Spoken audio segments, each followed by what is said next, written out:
బొటనవేలు నుంచి తల వరకు కూడా ప్రతి పార్ట్కి ఆక్సిజన్ పంపించే ప్రక్రియ జరిగి ప్రతి పార్ట్ కూడా యాక్టివ్గా ఉంటుంది.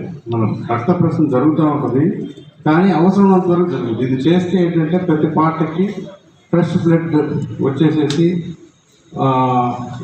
బ్యాడ్ ఎయిర్ అంటే కార్బన్ డైఆక్సైడ్ అంతా కూడా బయటకు వచ్చేస్తుంది. కాబట్టి అది ఆరోగ్యానికి ఉల్లాసంగా ఉండడానికి చాలా మంచిది. ఇది ఒకటి ఏంటంటే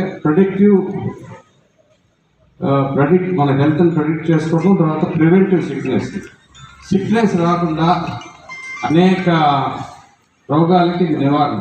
యాక్చువల్గా సర్వరోగ నివారణ చెప్పొచ్చు మనం కరెక్ట్గా పాటిస్తే. కాబట్టి అందరూ కూడా నరేంద్ర మోడీ గారు మొదలుపెట్టిన ఇది ఒక ఉద్యమంలాగా మొదలుపెట్టారు. ఇప్పుడు ప్రపంచం అంతా ఎక్కడికి వెళ్ళినా, ఏ దేశంలోకి వెళ్ళినా యోగాకి అందరూ కూడా అలవాటు పడిపోతున్నారు. అంటే మానవ జాతి మొత్తం కూడా సంతోషంగా ఆరోగ్యంగా ఉండాలని ఇది మొదలుపెట్టడం జరిగింది. మీరందరూ కూడా ఇది ఒక్కరోజే కాకుండా రోజు యోగా చేయాలని చెప్పి మనం చేసి సెలవు తీసుకుంటాం.